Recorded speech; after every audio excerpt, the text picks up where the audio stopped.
Welcome to the 3Haunted podcast, where we bring you all things horror, supernatural, folklore, mythology, and all things that go bump in the night.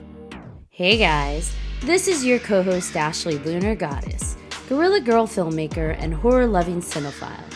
I'm just your average pun-making swearwolf that loves to explore the spookier things in life. I'm John Thomas, paranormal investigator, super smartass, and film lover extraordinaire.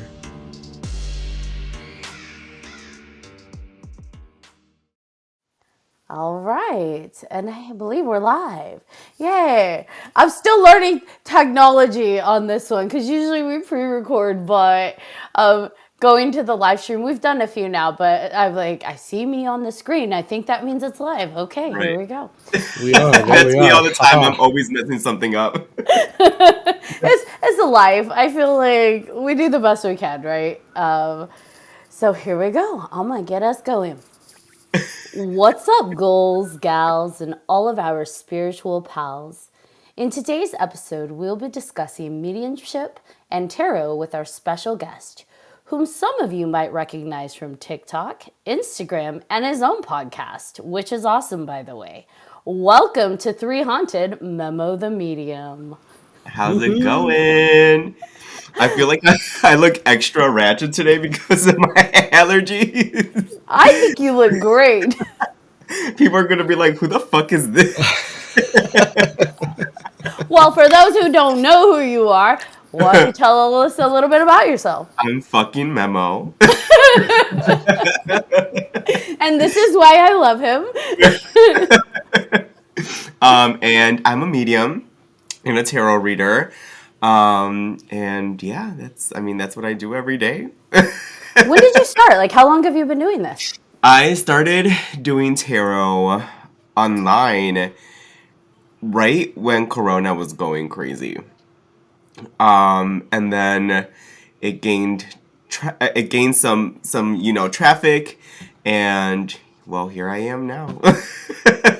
Yeah, let's talk about where you're at now, because I know we've talked about this on previous episodes, Sean, but like I get on TikTok and I've been fascinated by how many mediums and like all metaphysical gifts you can find people doing live. And I was like, I didn't know that was a whole world. Like it's its own genre on TikTok. And so I would stay up till like 2 or 3 a.m. watching just different people scrolling through like, what is this about? And I remember coming across yours, and your energy and vibe was so awesome. You're smiling, you're very honest and direct with people, and I love it. You also talk to people in a way that helps them understand, because I feel like in the world of metaphysical, I feel like even though it's not entertainment per se, like it's people aren't always putting on, I feel like it equates to like entertainers and performers a lot, where people think, well, you're not doing something real, so I shouldn't have to pay you. And I love how you explain it to people time and time again, how your value and worth is something. And I think you relate it in a way that makes sense. Like, do you want to talk about that? Because I think you say it better than I ever could. Yeah, so there's this sense where everyone needs something, right? We all need something. We need, food to eat, But when it comes to things like what I do, people think that they're entitled to it just because we're out there, and it's like, no, I change things in my life, in my everyday life. I try to stay away from drama. I don't always respond to people when my ego wants to respond, when people are being assholes and you're like, gotta say something, but then you're like, no, you gotta keep the peace, you gotta keep your vibes high, you can't let your ego take control. And these things sound like they're easy to do, but they're not, And then, of course, with your practicing and the meditations and taking care of your body, all 4 of your bodies, your mental body, physical body, spiritual body, and emotional body, and knowing when your limits are, it's just a lot of work. People don't realize that. So they come up to us and they're like, I need this. And I'm like, yeah, I need $1 million. But who's going to give me that, Yeah, I think the thing that's always bothered me is, like you said, people feel entitled to it. But also, I really don't like when the first response I hear to people with gifts is, well, I can't believe you would charge for helping people. And all I can immediately think of is, like, doctors, anybody? Right. Like, people, like you said, people have to eat. People have, like, we live in a system that is reliant not on trade anymore. It's Right. not like I could be like, here, Memo, I'm going to give you fresh fruit. Can you give me a reading? It's like Memo needs to pay rent. Memo needs to Exactly. buy clothes and food. So, yeah, that always gets to me when it's like, well, they shouldn't be charging to build up people's hopes. And it's like, are they building up people's hopes, though? I don't know. The one that pisses me off is when people come through and they're like, I absolutely do not believe in what you do. I'm a skeptic. I know that it's fake, but give me a free reading to see if you're real. I'm like, bitch. What the fuck is wrong with you? Did you really just say that? Like, you need a. What do you think this is? Like, no, that's not happening. First of all, you telling me I'm fake, and then you want me to give you something for free? Like, not happening. And if you don't advocate for yourself, who is? So.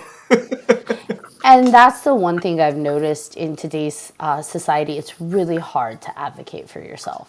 I feel like a lot of people feel like I can't stand up for myself. I can't say, no, these are my boundaries. And I think Right. that's where people need help the most, learning to say, no, these are my boundaries. And you should have boundaries too.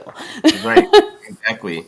So you said you started doing the online world for readings and stuff around the pandemic, but how long have you like been researching and practicing like personal practice with that? Ever since I was a child. So I was the little chubby gay kid that nobody wanted to play with. And I also grew up dyslexic. I have a learning disability. So my parents would make me read books all the time. It was like, no, it's not about TV. It's about books. Because, I grew up in a Latino household and they think that you're stupid because you can't read and you're in third grade and you should be able to read better. So that's what got me into this spiritual world and paranormal and metaphysics, because I would go to the library and I would always look for scary books. Or I would always look for the spiritual books. Or I would always, and it was like Harry Potter and stuff. And so I started reading on all of this from a really, really young age.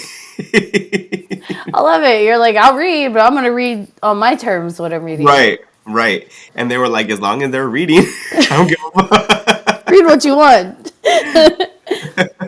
I mean, that's great that they encourage that. I'm also in a like Latin background, Mexican American, and in my house that wasn't like my mom was cool. Like she didn't care what I read, but like the brujeria and the stuff like that wasn't really anything in that world. Is like that's a no. You don't read that. You don't read about witchcraft or any of that stuff, or which this kind of world would have fallen into back then. I think that my family and the world itself is coming around to being a little bit more accepting and understanding that, like, hey, these metaphysical gifts, they're not like a demon possession. Like, I'm not possessed Right. by 15 demons if I can feel energy. Like, that's just a different facet of myself that we didn't talk about before. Right. There's still those hardcore Christians out there, though, that are like, let me tell you a quick story. I just went to my barber last week, and he's super Christian. And every time I'm there, he starts talking about the Bible. And he knows what I do for work, right? And it's kind of like, kind of like those little digs, those under digs where he's trying to talk shit, but not talk shit directly. So I'm like very combative. That's my nature, I'm an Aries all the fucking way. I like to argue with people, but I don't argue unless I know what I'm talking about, right? So he's talking about like, people who can tell the future and talk to dead people. That's not something that you should be doing based on the Bible, right? And I was like, first of all, I talk to Jesus every day, bitch. Don't tell me how I need to love on Jesus and what my connection with God, Jesus, Spirit needs to be. Second of all, you're bragging about the Bible because you're talking about how the Bible tells you about what's going to happen in the future, how the world is going to end. Aren't you doing the same thing, just using a book, though? Like, They're relying on somebody else's psychic right, abilities. right. You're literally doing the same thing. So contradictory much? And that's how a lot of it was, right? Like you hear a lot of about like a lot of the stories in the Bible, and it was, they heard from this burning bush, or they heard, a message directly from God. And, you hear people talking about how they communicate with spirit. And I'm like, that's probably very similar. They're Right. connecting with something. And so for you, when you say that spirit is talking to you, because I know I've heard you say that a few times on TikTok, you're getting a message from spirit. When Mhm. you get those messages, does it come in the form of like feelings, or how do you, when you say you're getting a message? So we all have different clairs, right? And all our clairs are working, all our chakras are working while we're doing a reading. So my stronger clairs are everything besides seeing. So I don't see things much, right? Mostly I feel something, or mostly I just know something, which I feel was kind of difficult to trust myself in the beginning when I was starting to do mediumship, because I'm like, okay, this random ass information is coming into my head. How the fuck do I trust it? Right? And it's just like, you just gotta go with it. If it's right, it's right. If it's wrong, it's wrong, and you keep on moving. It doesn't happen often when I'm wrong, but or when spirit's wrong, but yeah, it just comes in many different ways. Sometimes I taste things as well. Sometimes I smell things as well. Lately, it has been happening, and I think that as we evolve, as we go through our spiritual journeys, regardless of what we practice or what we do, we will receive messages in different ways, shapes, and forms. And recently, I've been hearing things more, and I've been seeing things a little bit more. So that's still something that I'm still. I mean, obviously, if you see something, it's kind of easy to go with it. So it's a lot easier. But when you're hearing something, it's like, did I really hear that? What's happening? When you hear it, like, is it like you hear someone talking near you, or does it like, because I've always been curious about that. Yeah, this is actually something new that's been happening to me, and it just started happening a few days ago. And you know how you have those videos on TikTok where people put their little subtitles on the screen, but it's like the robot talking? Yeah. That's how it sounded like the other day. Oh, wow. And then a few days before that, it was, some singing, random singing in my ear. So I'm still getting used to that. I'm still trying to figure that out. The last time it happened with the robot voice, it was really just a couple words that I understood. So, but I'm not obsessing about it. I'm not sitting here like, okay, I need to own in on it. I need to make it better. I need to find a way to make it strong. No, I'm just gonna let it happen. People tend to obsess about things when it comes to their spirituality. People tend to be too hard, or overthink, or overanalyze what their abilities are and how they're happening, and what we need to do to develop them more. And it's like, no, you just need to keep doing what you're doing. If it's meant to happen for you, it's gonna happen. It might just be a phase where I'm listening, where I'm hearing something random for a month, and then I'll never hear something again. Or it might be that it's developing into something bigger, and I don't know, and I won't know until whatever happens happens. Yeah, I feel like too, oftentimes it becomes like training a muscle where like if you focus too hard on training it, you can completely just destroy the muscle group, right? Hmm. But if you just kind of lean into using that muscle group naturally, it'll strengthen on its own. Yeah, when it shows up, use it, trust it, and you'll be good. If it's supposed to stay, it'll stay. Have you found the more you use your gifts and you connect with spirit that new gifts emerge, or does it just kind of it goes how it goes? I think it goes how it goes. I went through, and this is the first time that I've ever felt that I was in a depressive episode. And last month, toward the end of October, I just hit like this downfall where I didn't want to talk to anybody. I did a whole bunch of different changes in my life that I knew that I needed to make, but it led to this depressive situation where I was just in bed all the time and eating, and gained a whole bunch of weight and just playing video games and chilling. And I didn't really use my abilities throughout that time, for almost a whole month. But then when I got back up, when I reminded myself I needed to keep going, and I kept going, and I started using my ability again, that's when I started getting different things come up. different abilities, different messages, different ways of delivering messages. So honestly, I think it just depends on everyone's own personal path. Because I sat there and worried for a little bit, and I'm like, fuck, I haven't done mediumship or tarot in a little bit. Like, am I gonna be okay when I go back to it?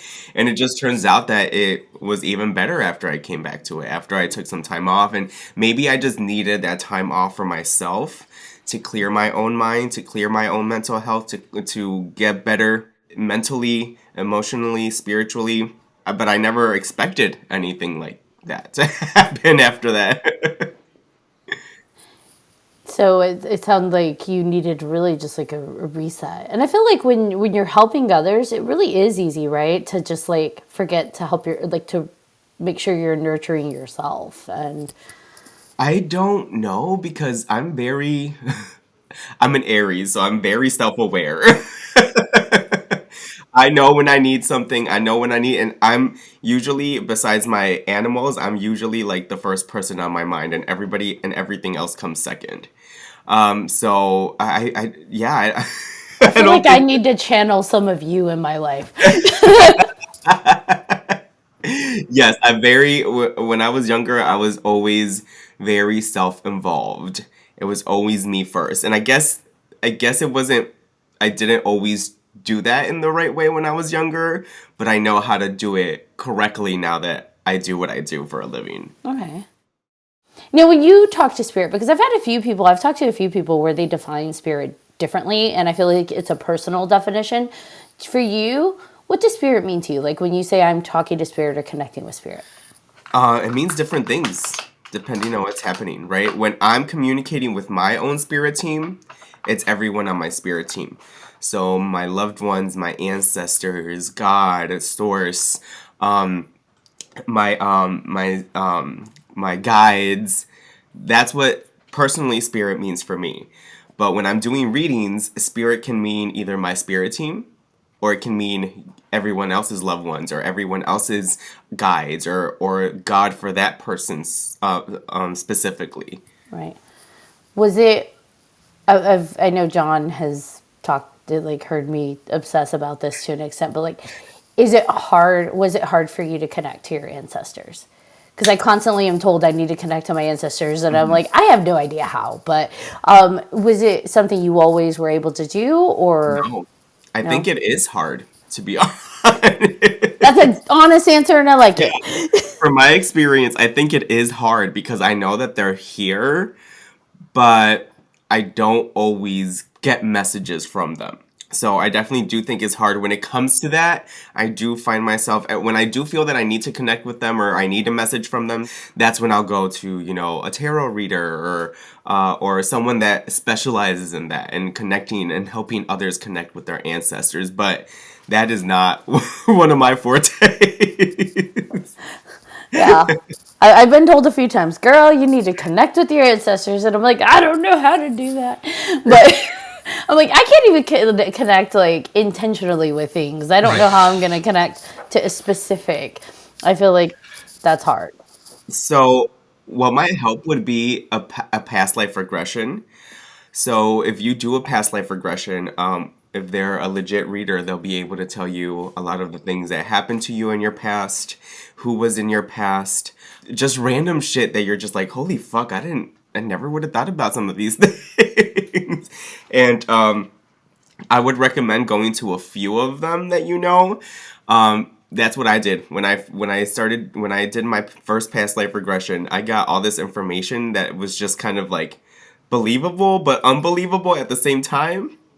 So I went to two other past life regressionists after that, and a lot of similarities between all three of the readings came up. So I was like, okay, okay, you're right. All right, I see all you. Right. And I think that's another thing that people need to keep in mind is that when you're looking for your readers, it's okay to be a certain level of skeptic. Like it's a healthy skeptic. Don't be gullible. Don't fucking believe everything that they're telling you because that's what happens on social media. You'll see all these readers. They're like, oh my God, you're not going to get pregnant today. okay, maybe it's gonna be tomorrow. It's just like all these crazy, and then people believe and just go off of that. And it's like, no, it might, your energy can change any moment. You have to listen to yourself as well. Don't just wholeheartedly believe a random stranger. You know, you can't do that for yourself because then you're not helping yourself. Then you're not moving yourself forward. There's a lot of that goes on social media, which sometimes upsets me, but I try to stay away from though. I try not to watch any other mediums or tarot readers on TikTok because it's real easy to scope out ones that are not real. I mean, we've talked about that. Like, I will see countless people, like, they'll shuffle their deck and then just set it down and start grabbing the top card and answering yes or no, boom, boom, boom, fire, yes, no, and to really hard questions like, is my husband cheating on me? Yes, next question. Yes. Oh my And God. like, should That I drives me leave fucking crazy. so and so? Yes, honey, next question. And it's like, what? Like, this woman obviously is coming to you because she's having really hard, heavy, heartfelt doubts about her marriage, and you're just so quickly, not you, but like the person is Right. like, yep, divorce him, yep, he's cheating on you, Yup. sorry, honey, next question. And it's like, whoa. Yup, that drives me fucking crazy. The first thing that people need to know about spirituality and receiving readings from a legit psychic or medium or whatever other spiritual gifts that these people claim to have is that you're always going to feel better coming out of that reading than you did before you came into this reading if they are legit. Even if they have to tell you you're about to lose your job.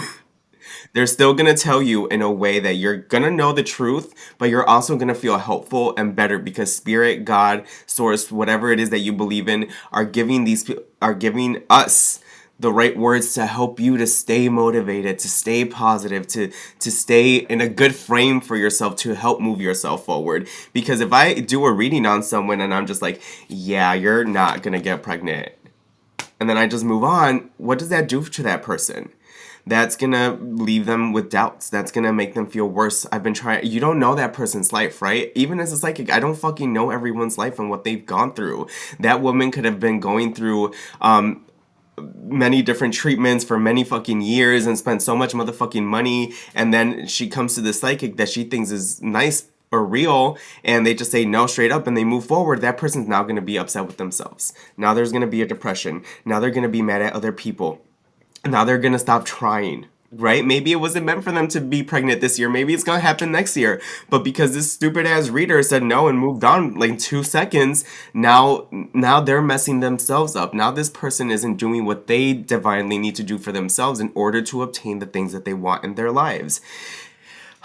And that really pisses me off. Well, I remember someone asked you too, like, do you do yes or no readings or cards? And you're like, no. And I think the best thing I heard you, the way you said it was, could you imagine if someone came, and typed in, am I going to die? And I was like, yes, next question.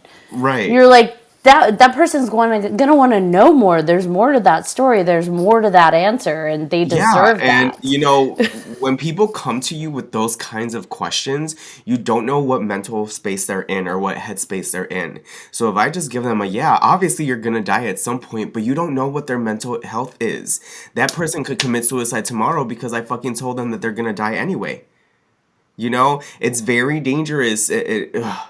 Not taking advantage of people's vulnerabilities is a very dangerous thing to do.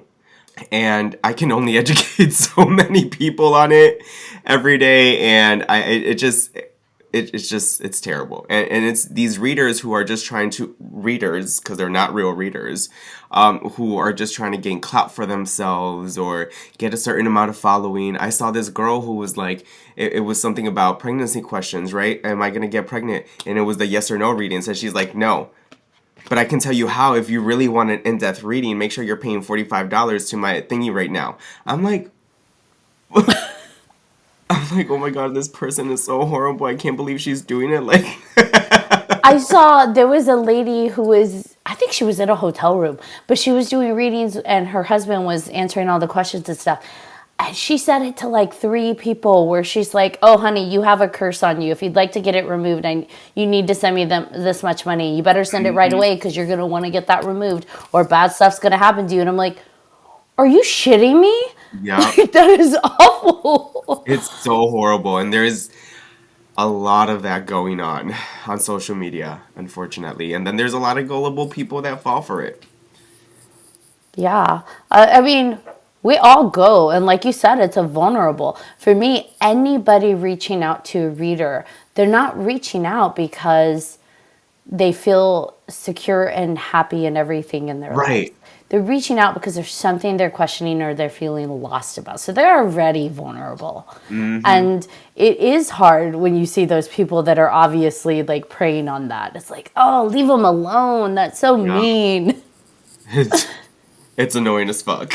That's what I love about your readings, though, because like I said, I've sat there and listened to yours, and like whenever you're live, I'll go if I see that you're live, I'll go listen to yours, and even when you say things that are not what would normally be like a positive, right? It's not the happiest answer. You give people hope, and it doesn't feel like a false hope. It's like, here's where you're at. Here's what I'm seeing on that. That's maybe like a no or a not right now, but here's a way to look at it and spin it so that it does work in your favor. Right. And I love that you provide that, because I've never seen someone walk away from any of your readings and be like, you suck, you're me, Memo. They're like, oh, wow, he said no, but thank you so much. I feel optimistic. Right. Yeah. And that's something that's very important to me when I when I pray. So I always meditate, and before I do readings for anyone, whether it's a client, whether it's on live, the biggest thing for me is, Spirit, give me the right words that are going to help these people or this person. Because sometimes there are things that I wouldn't say normally as, just me, the person, that just randomly come up. I've used words where I'm just like, I've never used that word in my life before. You're like, thanks, I didn't even Spirit. know that. And there's been moments where I'm like, wait, is that a real word? Like, what the fuck is that? What the fuck did I just say? That's awesome. But I rely on Spirit for that a lot as well. And I think that any real medium or psychic does too. So what does mediumship mean to you? Like, what does that entail? Connecting with your loved ones. It's about knowing that there is more to life than just this physical world, and knowing that just because your loved one isn't here physically, they're always gonna be here with you anyway. And yes, it's about letting people know you're gonna grieve when you lose a loved one. You're gonna grieve them for the rest of your life while you're here in the physical world. But that doesn't mean that you should just always grieve in a negative way, that you should always just think about how they're gone, that you should always just think about how they left, that you should always just think about were they suffering or not, or were they upset that I wasn't there, or all these negative things. You can think that, but always it's about helping people redirect themselves and reminding themselves. But I also shared a lot of beautiful moments with this person. But I also shared a lot of inside jokes, or a lot of favorite foods, or little random nicknames that they used to call me. So when you connect to people's loved ones to do mediumship, do you channel it, or is it you're connecting with them external to you? What do you mean? We've talked to a medium where she she'll sometimes channel. Like the Like, channel, she'll allow Spirit to use her body? yeah, like to talk. I see. And Yeah. so for you, is it more so you connect with them external, or have you ever channeled? That's such a... I don't believe in... We have free will here in the physical world, right? So unless I give Spirit the ability to take over my body, Spirit won't take over my body. And I don't believe in letting Spirit taking over my body. That just freaks me the fuck out. That's not happening to me. But my definition for channeling is when they're giving me messages, because I'm still receiving those messages. It's just not via them taking over my body, I was just thinking about that too, because I'm a little bit skeptic over all that still. Remember when I said it's okay to be a certain level of skeptic? That's Yep. part of my skepticism. But I also do understand and realize that everyone connects to Spirit in their own unique way. And just because I don't understand it, and just because I don't believe in it, doesn't mean that it's not real. It doesn't mean that it's not happening. I don't usually talk about those kinds of things because I don't know about it, you know? And my human brain, when I'm not in spirit world, can't comprehend it. So if I can't comprehend it, then there's no point in focusing on it too much. But I do think that it just depends on the reader, because all our abilities are very unique to us. You're never gonna find a psychic or a medium who does things or receives messages in the same exact way, which I think is pretty fucking cool. Yeah.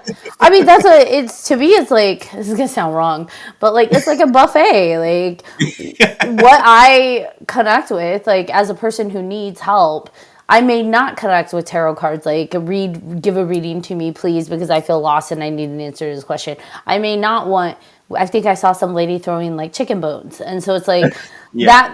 I may be so hard skeptical about the bones that I'm not focusing on the connection with the reader, right? So for me, though, I might be scrolling and say, oh, hey, this person's got a really beautiful deck. For some reason, that's caught my eye. Let's talk to this person. So I get it. The different unique gifts, but also the way someone talks, their energy. Like, your personality may not work for everybody. I fucking love it. I think it's phenomenal. But some people need a different kind of personality when they're talking. So Yeah, absolutely. So have you reached the point in where you're at, not to say it's the end point, but have you reached the point where most of your personal practice is like self-guided, or do you still go to like resources? My practice has always been self-guided. Nice. Always been self-guided. Especially after the mediumship came through, and I realized that I had the mediumship abilities. It was very important to me to not, I did read books. You know, I did read books. I still read books every once in a while when I need like a refresher. But it's always been self-guided. Even the tools that I use in the books, from other people, I don't really learn from other people because I rather trust my spirit team. But a lot of those are tweaked to what is going to work for me. For instance, my mentor Pat Longo gave me this exercise to use when I first met her and I first started going to her, and it's called Surround, Ground, and Shield. You surround yourself in God's light to protect yourself. You ground yourself to be present, and you shield yourself from anybody's energy, from anybody's negativity. Right? When I started using the practice, I right away started using my mediumship. Started losing my mediumship abilities. I wasn't feeling anything anymore. I wasn't knowing anything anymore. After a few weeks, I'm like, what the fuck is going on?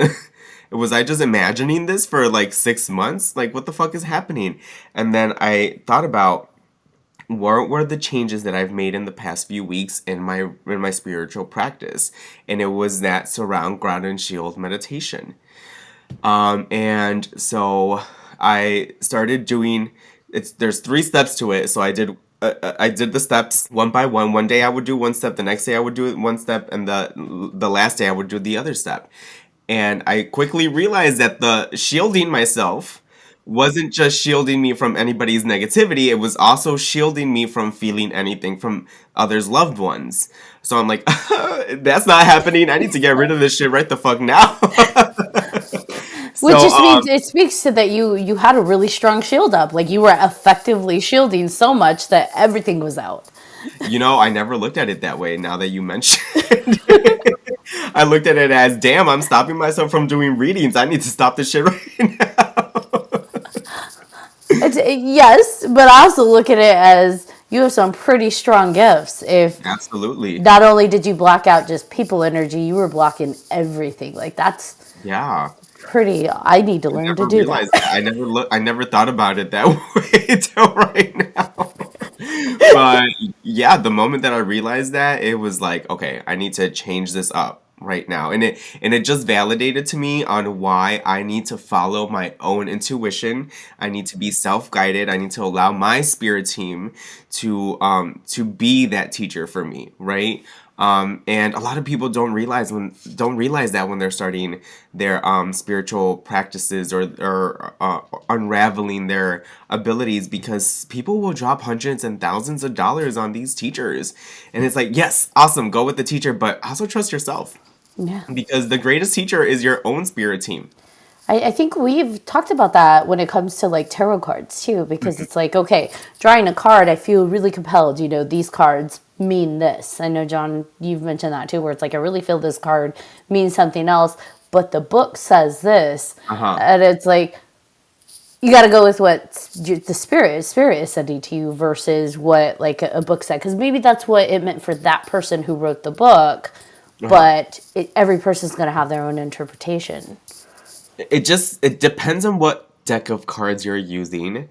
I definitely do believe in going with your intuition, whether it's with tarot decks or with its oracle decks.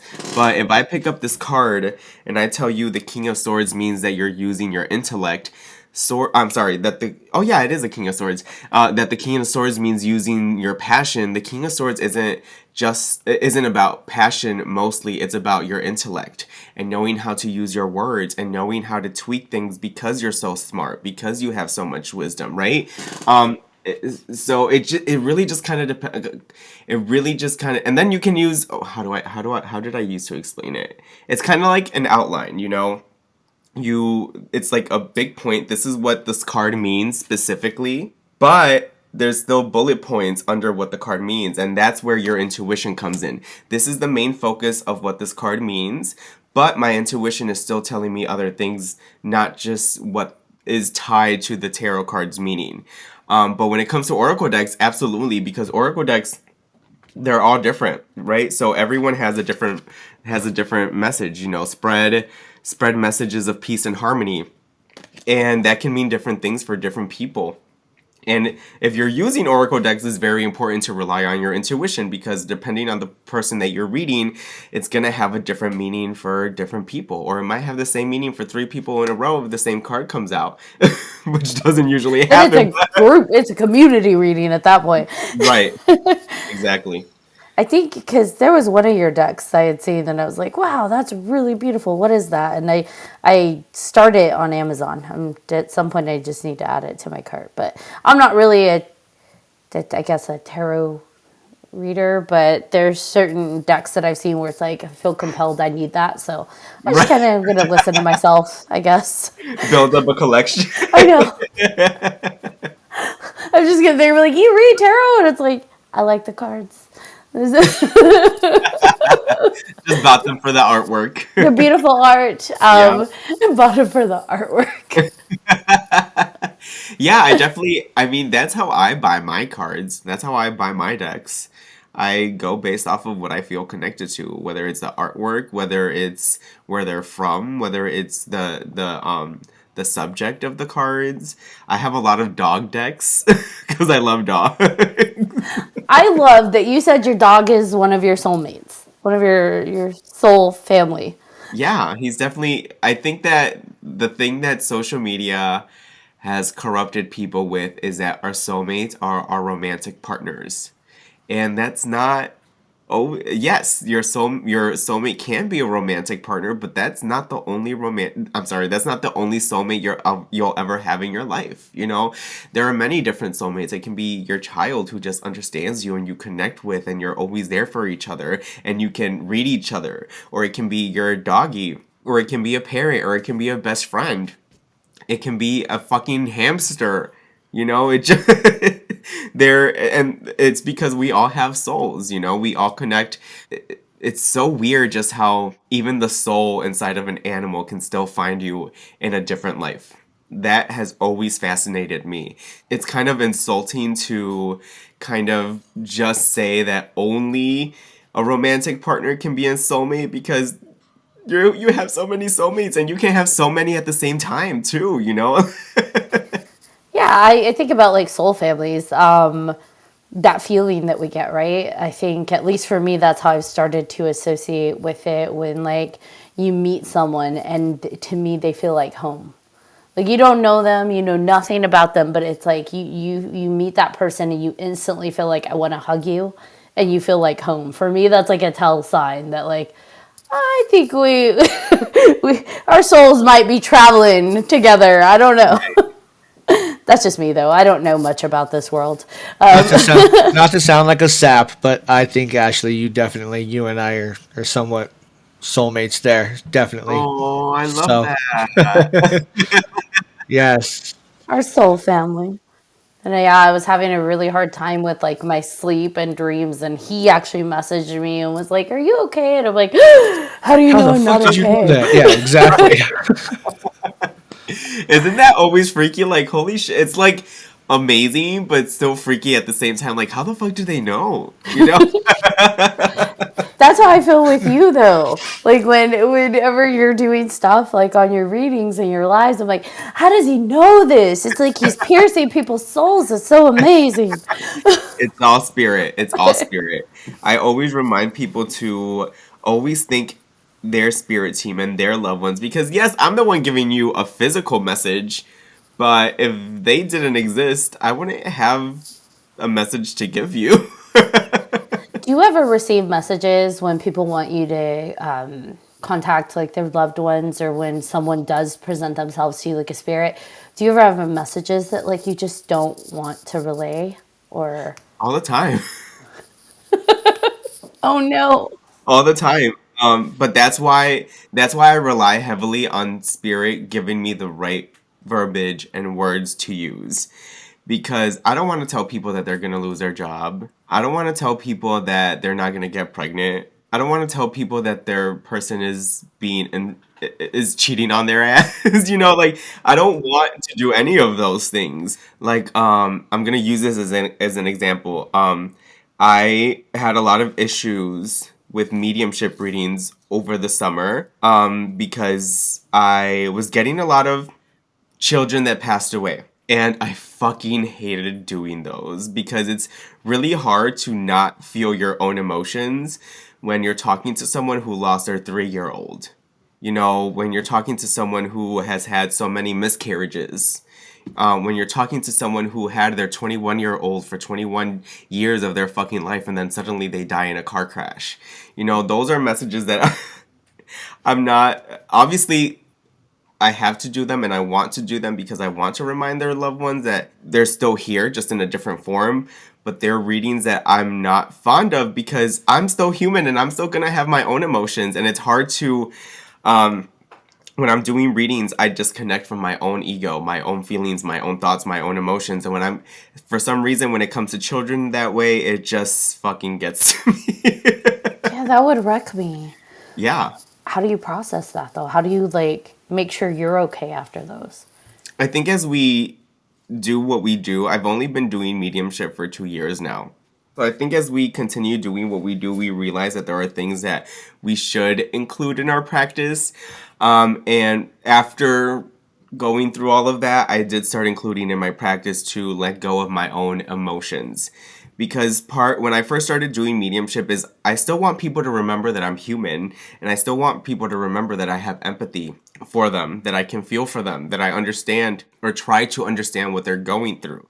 And I didn't always leave my emotions to the side because I felt that in order for people to connect to you, they have to feel that you're a human, right? When I was doing those readings and when they all just started coming to me, I was legit crying like 24/7 after the readings. And I would go and I started drinking a whole lot because I'm like trying to forget about the reading today. And I would go out with friends and I would get super drunk. And then, of course, because I'm drunk now, here I am crying about the kids that fucking died, Oh, no. So, it was, I feel like that's another reason, another situation that contributed into my depression that I just got myself out of. I mean, not even in a metaphysical way. I struggle with that myself. I sometimes get in my feelings too much, where it's like you try to, like, I volunteer to help, like, communities that have food insecurity issues and like try to help kids and stuff like that. And I try to do all I can to like volunteer and help. And at some point I sit there and I catch myself like almost getting into a depressive state because I'm like, there's so much sadness. There's so much, insecurity and instability, and I can only do so much. And I feel like almost like I'm drowning. So it's like having to remember, like, I'm just one person. I can do the best I can, but I'm just one person. And Yeah. it doesn't make it feel any better. You It still feel doesn't. awful. But you're like, I'm one person, but I still feel awful. My heart hurts. Yeah. And then I find myself crying in a room listening to Taylor Swift. No, I'm kidding. I don't. Yeah, I mean, I was on live last night, and that was one of the things that we were talking about, is that you can't help everyone, and it does get you in a depressive situation. But it's very important that you remind yourself of that, because that's going to help you bring you back into a more stable, more positive state of mind, at least. I love how, I'm not like, at first I was really skeptical that all this stuff was being done on TikTok because I don't understand like how people can connect without seeing another person. But the more I watch it happen, the more I realize that like energy is energy, whether it's happening through in person or, people that are feeling messages from spirit or source or the universe, whatever you want to call it.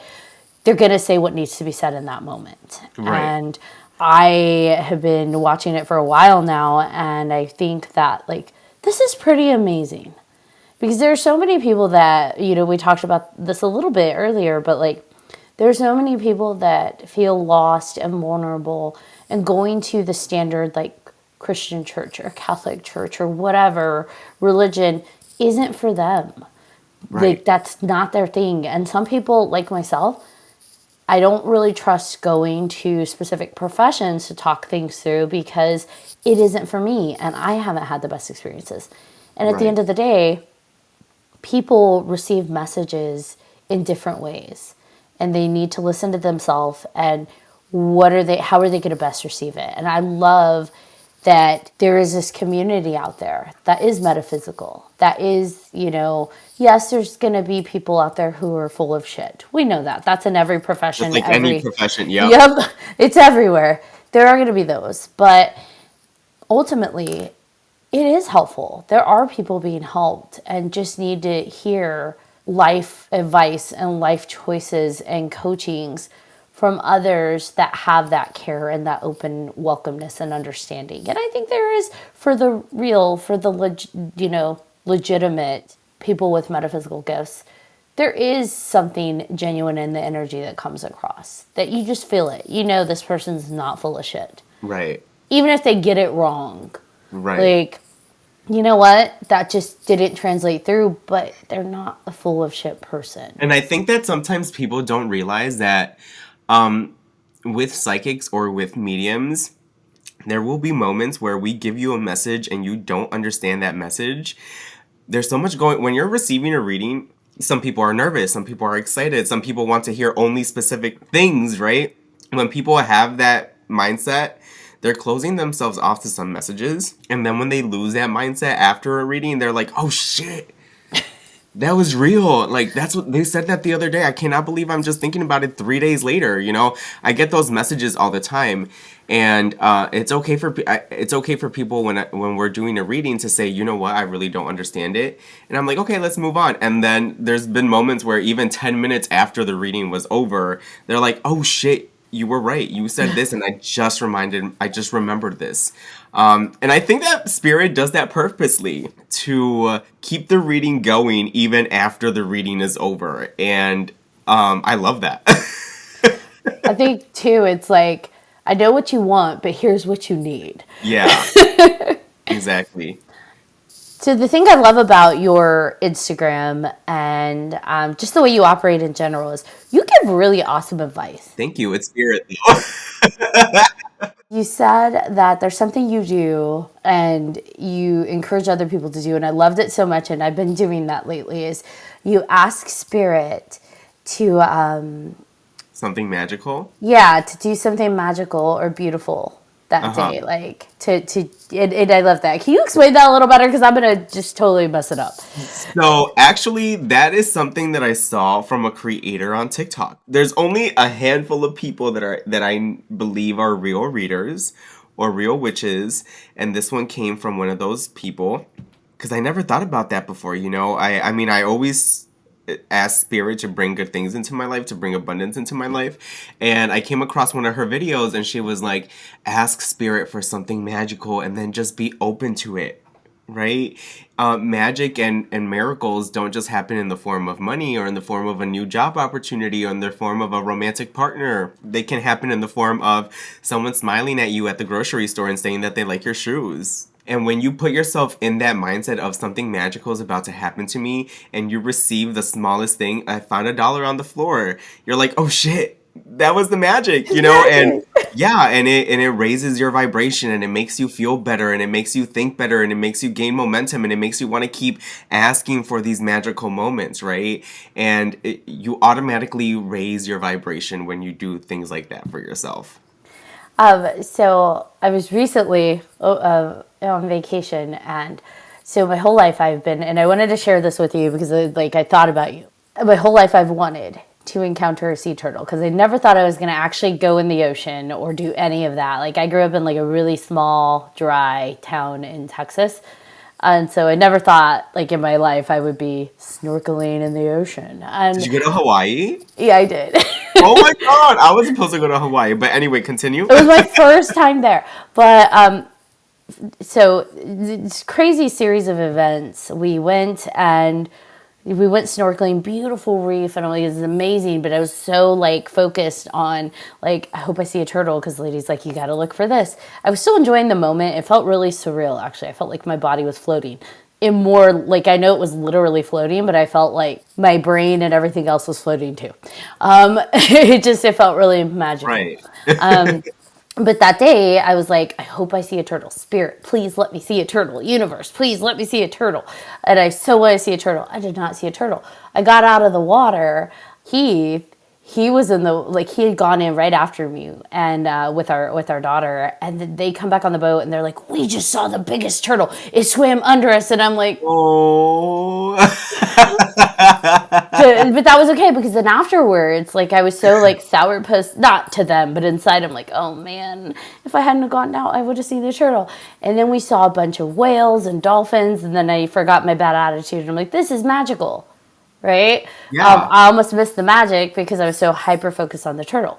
Right. So my other kiddo had been feeling sick that day, so I actually set up another snorkeling thing so that he could go. I didn't want him to miss out. So we did that. And that day I thought of you and I was like, I'm not going to be hyper focused on the turtles. Spirit, please just let me enjoy beauty today. Please help me enjoy just being in the moment and enjoy the beauty and the magic of what I'm in. And I'm like, and here we go. Memo, I swam with like 3 or 4 turtles that day. Oh, I love that. And I was like, you brought me turtles. I got out of my own way and I got to see turtles. And I was in tears because I'm that kind of person. And because I'm like, I finally got to see turtles. But I think too, shifting that, like I really want this versus could you just help me be in the moment so I can truly just see magic for what it is. And there are a couple of things that I always say. One is if you obsess over something, you're lowering your vibration, so you're never going to get what you want. And 2, you have to want what you want so bad that you fucking forget about it. And you just fucking let it happen on its own. Right? I like that, actually. Want what you want so bad you forget about it. Yeah. And it works. I mean, you just proved it. I know. I was like, I want it, and I hope one day that happens. But I just really need to be in the moment and truly just enjoy the magic that is presenting itself to me. So I thought about you. I just wanted you to know I thought about you. I was like, shift my mindset. What did Memo say? I love that. I love those stories because, you know, it's just crazy how that happens. It's crazy how you can get out of your own way, get out of your own mind, and just ground yourself and remind yourself to express gratitude for what you're already experiencing, for what you already have. And it happened to you the next day. Like, it's crazy how fast it can happen, you know, when you just allow yourself to be grounded and have fun and enjoy life and not obsess over specific things or opportunities or people. And it's just cool. I've always thought, and I think that to me is a miracle. Yeah, that was so miracle. I was like, now I need to get a sea turtle tattoo. My kids are like, do it. I'm like, yes. Did you get it in Hawaii? No, Oh, I would still have gotten it. I considered it, but every time I passed a tattoo shop, they were closed. So I was like, Oh, that's all right. If it's for me, if it's meant to be, it'll happen. Like I'll find the right, shop. They'll have the like I'll connect with whatever style, and I'll be like, let's do the turtle. right. So, did you find doing your metaphysical during your metaphysical journey? Was it mostly like high vibrations? You're experiencing spirit and stuff like that, or have you encountered kind of the lower vibration entities as well along your journey? Not on my journey. I did before my journey, though. Before I started doing what I do right now, I did go through some things where I believe I experienced a demon and where things were just kind of crazy and scary. But with what I do now is my spirit team, they're my gatekeepers, right? So if there is ever a situation where I need to do a mediumship reading for someone who has a loved one with very low vibrations on the other side, I don't lower myself. They just bring up the messages to my vibe. And that's very important to me to do. Because like I said, I've experienced very low vibrations before in my life and I don't want to go back to that shit. You're like, you go ahead and bounce them. We Yeah. don't need that. Yeah. So that's something that is part of my spiritual practice where I ask my spirit team every single day to do that for me so that I don't have to lower my own vibration to get there, because it's scary when you've experienced that before, because it's like if I allow myself to experience it again, what if I just keep experiencing it and then I just go down that scary rabbit hole and I don't want to ever be there again. How did you get out of the previous rabbit hole? I feel like it was just my spirituality. It was just creating a solid spiritual foundation for myself, a spiritual practice for myself, where even if even if I don't do readings that day, or even if I'm having a hard day, I'll still sit there and I'll still pray to spirit. Maybe today I don't want to meditate because I don't feel like meditating. I'm too lazy. Whatever may be happening in my life at this moment, at least in the shower, I'm gonna remind myself to cleanse myself. Right? The water from the earth is cleansing me. Or, maybe I'm sitting down, I'm gonna talk to my spirit team real quickly and remind myself to stay connected to them and remind myself to ask them for the things that I need. The bare minimum, just keep me protected, keep me where I need to be. But I also feel that there are a lot of different low vibes, Low vibes doesn't mean that you're experiencing demons all the time.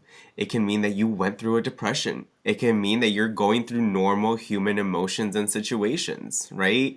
And that, I don't even know how to explain it. That's not a bad thing, You're a spiritual being living in a human world, in a physical world, and you still need to experience those physical human emotions. And there's nothing wrong with that. And acknowledging those, but reminding yourself that you can still get yourself past those is very important. So feel your feelings. Feel your feelings. I think that's so I did a lot of, this gonna sound so cliche, but I did a lot of like yogi training to become a yoga teacher. And they don't just teach you like the moving practice. You really have to dive into the spiritual practices as well. And one of the things they do talk about is like we are divine beings in a human experience. Right. And that by suppressing the feelings and suppressing those emotions, like we're supposed to feel all the emotions, not just joy and happiness and those Right. things. We're supposed to feel it all to have the full experience. And by suppressing that, we start to really create that like lack of balance inside of our bodies, and Yep. that messes up our vibrations too. So Yep. yeah. Exactly. I always get annoyed when there's spiritual people on TikTok who are like, you can't listen to Adele or Taylor Swift because it's so low vibe, blah, blah, blah. I'm like, no, you need to feel your emotions, bitch. Like, Oh, low vibe. if this song that talks about losing a lover, if this song that talks about losing a child is connecting to you and making you feel better and making you feel understood and helping you feel your emotions and helping you process your emotions, that's not a low vibration. That's high as fuck. That's funny. That's not a low vibration. Yeah, I don't know. I feel like whenever I am feeling anxious stress, or like I start to notice my anxiety going super high, unsteady, I have to like sometimes check myself and say, you know what? As silly as it sounds, when was the last time I actually let myself feel my emotions completely? Is this anxiety building up because I'm suppressing it? I'm pushing it down. So I will actually like listen to all the music that just makes me feel. And if I cry, I cry. Right. And then afterwards, I feel like loads better. It's like, oh my gosh, that was, whew, you feel good, I feel good. That was really cathartic. People probably think I'm a mess, but like, I feel That's so much indeed. better. Absolutely, absolutely. I feel like it's important to do that for ourselves. And I think that's probably why before when I experienced those low vibes is that they were super low because I have always been that I grew up in a tough situation, so I always had to always suppress my emotions and get through things and just, warrior on.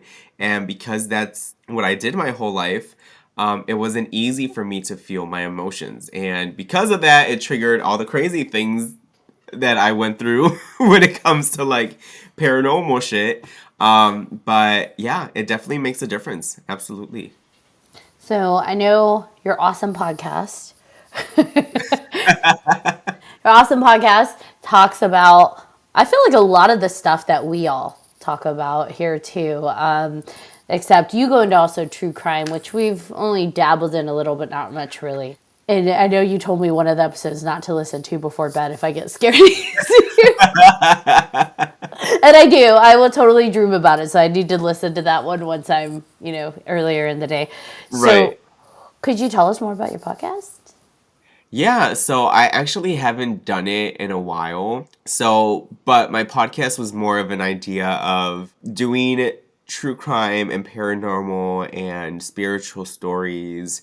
So I had my co-host and she would do stories that I wouldn't know about and then I would do stories that she wouldn't know about so that we would have that genuine reaction on the story that we told to one another. But I'm not doing the podcast right now because I don't have a co-host, and it wouldn't be the same if I did it by myself. It would be really weird. I don't know. You have a really awesome, amazing presence. I think you could carry an episode yourself. But I get it. It's fun to interact with people. Yeah, and it was very important to me because to create a different atmosphere than most podcasts out there, because most true crime podcasts that are out there, they're fucking good, like Crime Junkies, they're fucking amazing, but it's like very straight to the point, and it's like so many facts, and it feels like it's so scripted at times. Like I'm trying to sound so professional, and I'm like, real people don't sound professional 24/7. Okay, We say we talk about crazy shit. We laugh. We have drinks. So it was very important to me to make it like a real person would talk in a real life situation. Real thoughts that we have while we're researching this story or while we're listening to the story from one another. Yeah, that was very important to me to have it not be super scripted or super professional. I wanted it to be fun and lighthearted and funny and quirky and all those kinds of things. so you want it to be you. Yeah, pretty much. Which is what people connect to. I feel like if I actually walked into like one of your lives or talked to you and you were like, because usually I'm used to your hello, welcome everybody, and you're like singing and it's amazing and I love it. I don't sing, so that was awful, but you do way better. You're so happy and you laugh. It's great. Like that's what I stay for. I'm just like, oh man, I'm hanging out with the coolest person ever. But Thank like, you. he's so nice.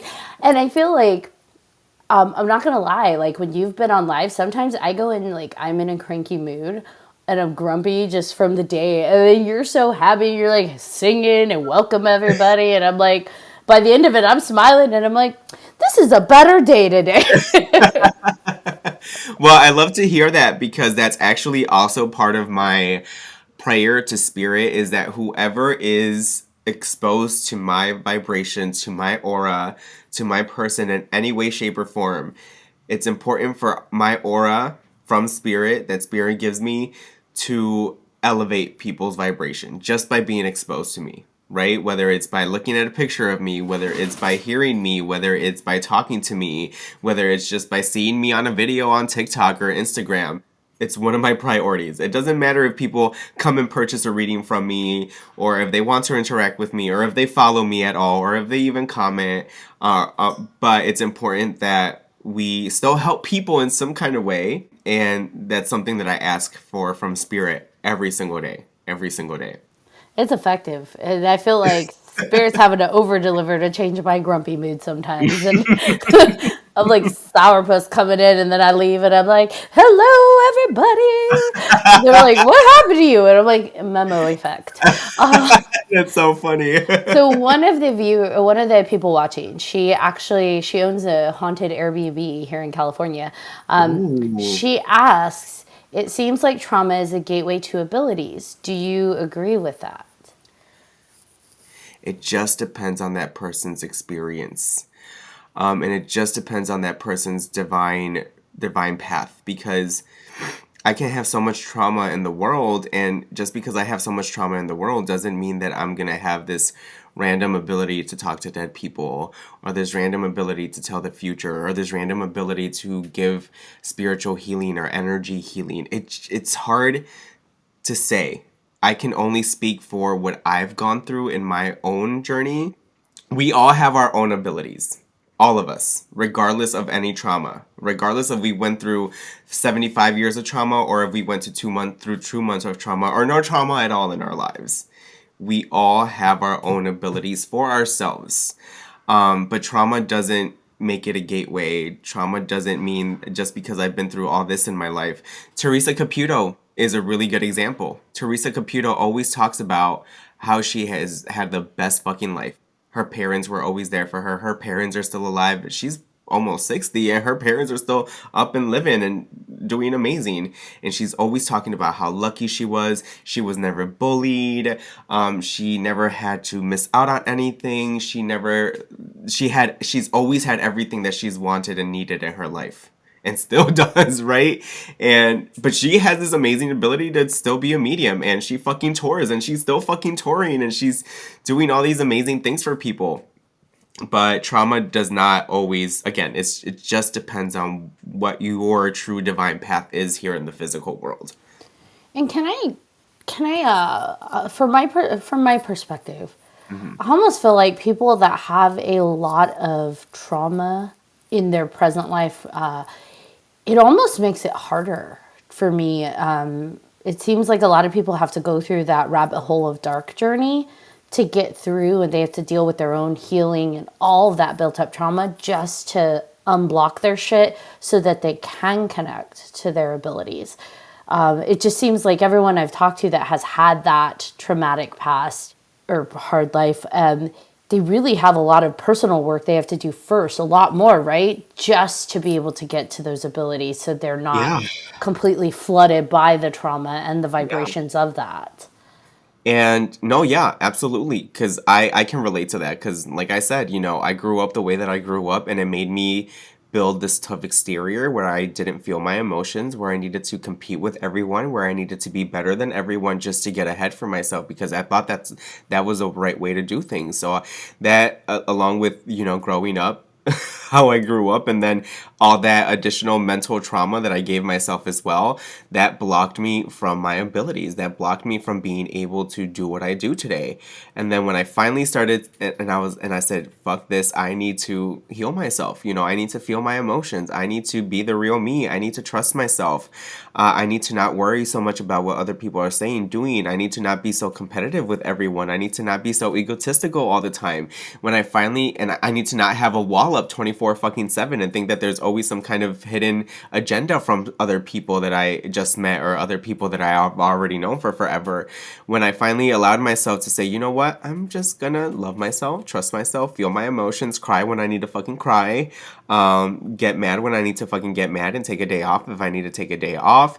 Really quickly, things turned around for me. It was just like, it literally was like switching a light switch on and off. And I feel that people that have gone through that trauma, because there has been so much pent up, when you finally do the hard thing and start feeling your emotions and start healing, and you're consistent with it, and devoted to it, things turn around for you so much quicker than you ever thought they would. Ever. Ever. But it starts with that first decision, right? Like, it doesn't just fall into place. I think that, like, for me, the universe sends you all sorts of serendipities when you make that first step. When you say, this is what I'm choosing to do. Then it's like, all right, here we go. We're rolling, baby. But it's up to us to first say, I got to deal with my stuff. I have to, Right. I want to make that change, and I'm going to.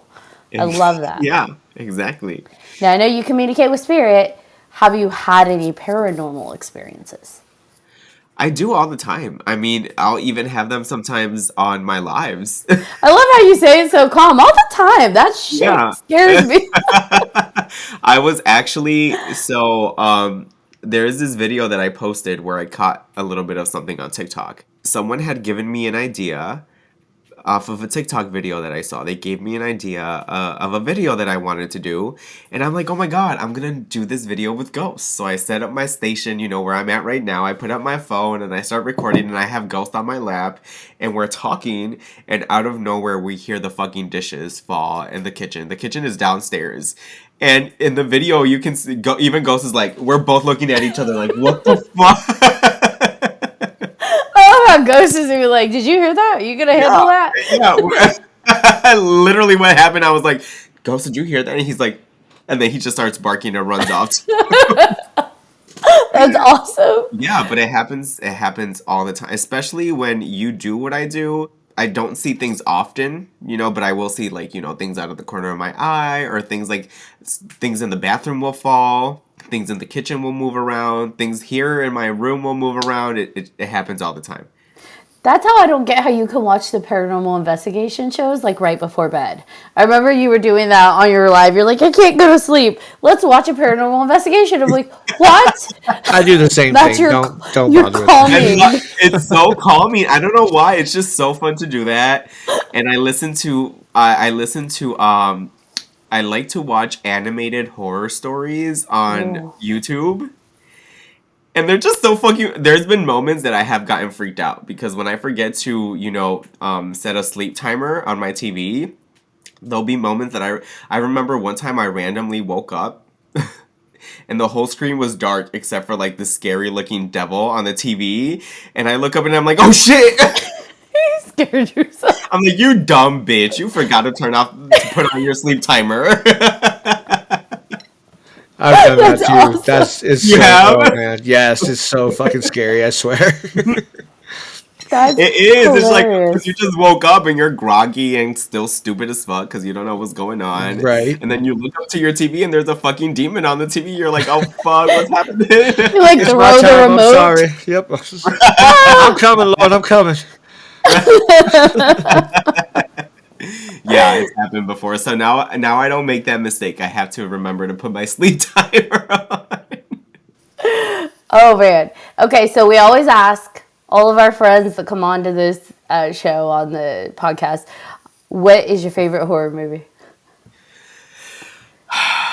For friends that we know are into horror. You already called it out earlier. It's hard. I think maybe The Conjuring. Maybe The Conjuring 2. Maybe The You Conjuring go straight for the hard ones. I loved The Conjurings. The last one I wasn't that fond of, but I think the second one was my favorite one. Yeah, I feel like it's hard to find really good horror films, or maybe I'm just not into movies like that. I really appreciate you coming on. I know it's kind of like random when I'm on TikTok. Hey, you want to be on my podcast? But I appreciate how nice you were about it. You're like, sure, let's do it.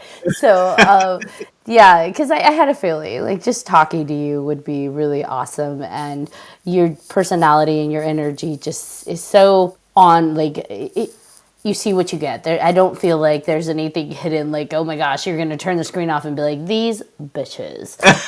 Or you might. I don't know. But at least I feel like we would feel it. You would say that, like, these bitches. Right. You seem very genuine. That's the word I was. Thank you. I feel that you're very genuine. What is the best way if people want to connect with you or find out more about you? What's the best way they can reach you? Usually either through my website, memothemedium.com, or my TikTok, Memo the Medium.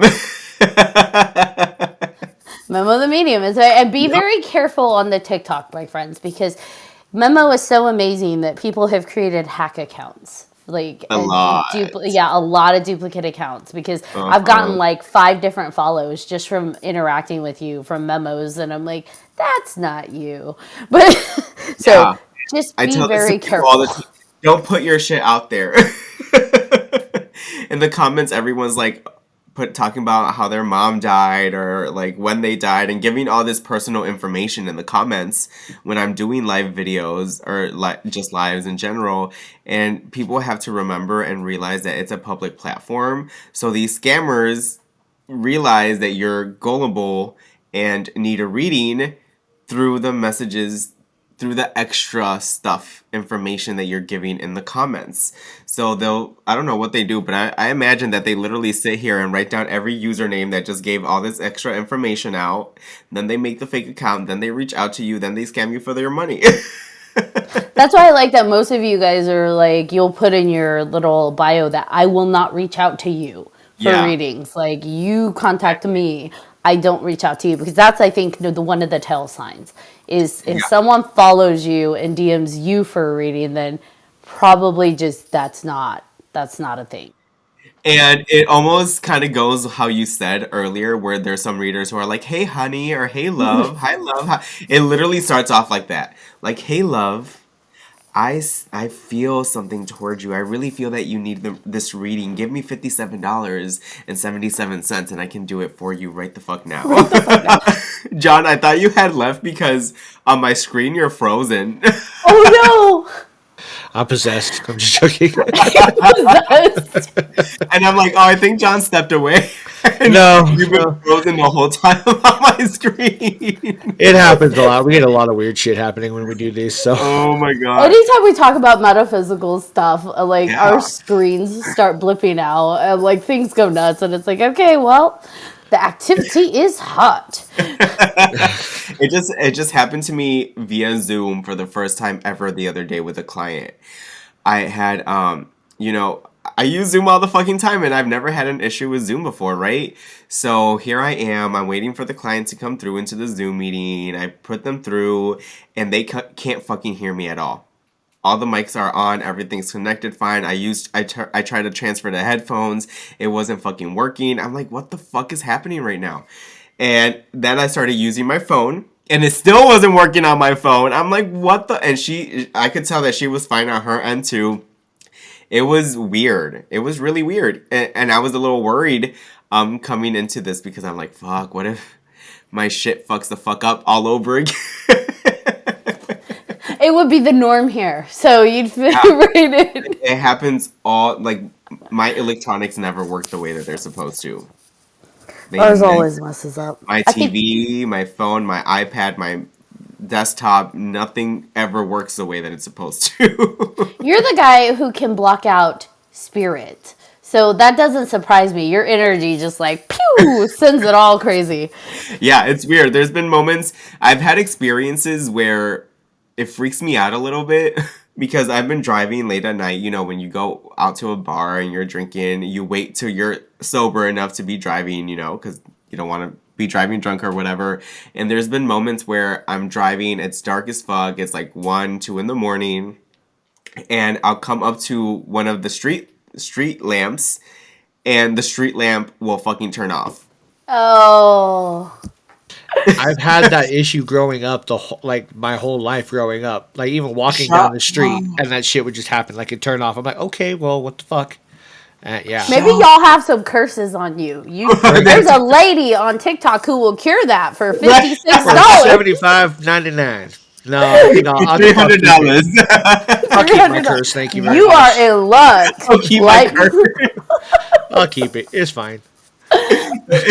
I've survived this long with it. I was gonna say, if all it's affecting is lifer. the street lights, I'm good. Like, whatever. Now it's my homie. We've been together so long. Me and the curse, we're homies. Right? Like we're like conjoined twins. Like, I don't know. That's so funny. I love that. That's crazy that you grew up with that. Yeah. Oh yeah. And it was freaky too. Like walking through the parks and stuff. Because then my mind automatically goes to like, well, there's some crazy shit going on, and then start seeing stuff, and it's like fucking, I get in my head and it messes it all up. It's crazy. Yeah, that's interesting. Like, oh, It's that fire fun. hydrant looks like a fucking monster right there. Oh shit! Right? Like, Yeah, I'm such a dork. All I can think of is like Harry Potter, Dumbledore of taking out all course. the lights. He's all yeah. See, she goes good. I'm fucking evil in my head here. Like, great. Do you have any really big paranormal places around you? yes, I do. I have two that I frequent a lot over the summer. One of them is called The Gates. Ooh. And the story is that it used to be an all-girls boarding school or something like that. And one day the principal went crazy and killed some of the students and chopped their heads off and literally put the heads on the gates. Oh, sweet. And I've had some creepy encounters there.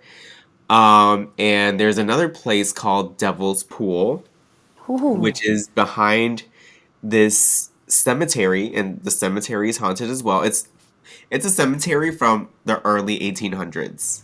Oh yeah. So the latest tombstone that you'll find there is from like the 1920s, 1930s. That's cool.